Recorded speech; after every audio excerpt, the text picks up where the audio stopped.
शरद पवार आणि अजित पवार येत्या 21 तारखेला पुन्हा एकाच मंचावर साखर संकुलातील कार्यक्रमासाठी एकत्र।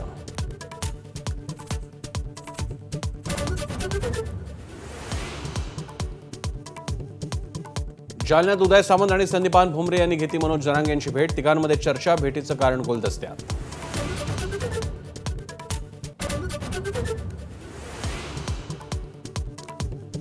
मुख्यमंत्र्यांकडून न्यायाची अपेक्षा ठेवणं हाच गुन्हा। नाशिकमधील निर्धार शिबिरात आदित्य ठाकरेंचा हल्लाबोल। सगळीकडे लाडका कंत्राटदार योजना राबवली जात असल्याची टीका।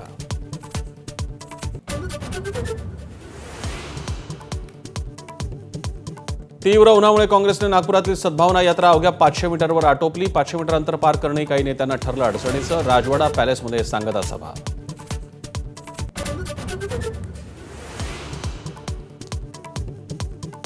अमरावती विमानतळावर पहिलं प्रवासी विमान दाखल। मुख्यमंत्री आणि उपमुख्यमंत्र्यांना घेऊन आलेल्या विमानाचं लँडिंग।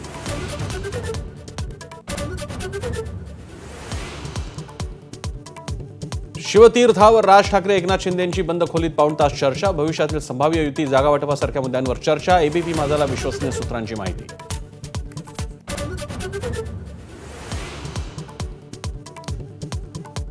नॅशनल हेराल्ड प्रकरणातील आरोपपत्रात सोनिया गांधी आरोपी क्रमांक 1 तर राहुल गांधी आरोपी क्रमांक 2। चार्जशीट विरोधात काँग्रेसची देशभरात ईडी कार्यालयाबाहेर निदर्शनं।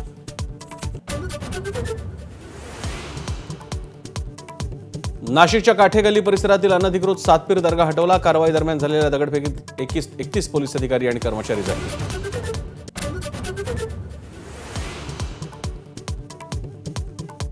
शिवरावरचं लक्ष दुसरीकडे वळवण्यासाठी नाशिकमधील दर्ग्यावर बुलडोझर। आदित्य ठाकरेंचा आरोप, महाराष्ट्राला अस्वस्थ ठेवण्यासाठी जातीय दंगली घडवल्या जात असल्याचाही दावा।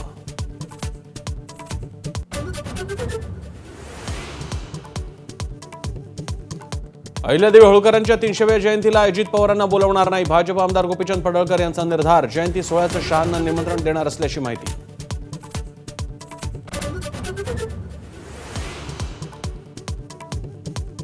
कुणाल कामराच्या याचिकेवर हायकोर्टात सुनावणी। ज्यांची बदनामी केल्याचा आरोप त्यांनी तक्रार केलीच नाही, त्यामुळे चुकीच्या पद्धतीनं सत्तेचा वापर सुरू। कामराच्या वकिलांचा युक्तिवाद।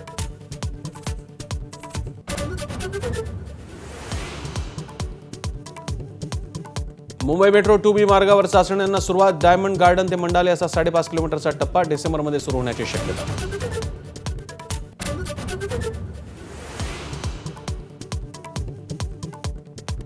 उद्योजक कुमार मंगलम बिर्ला यांना लता मंगेशकर पुरस्कार, तर श्रद्धा कपूर, सचिन पिळगावकर, सुनील शेट्टी, सोनाली कुलकर्णी यांना दीनानाथ मंगेशकर पुरस्कार। सरसंघचालकांच्या हस्ते 24 एप्रिलला वितरण।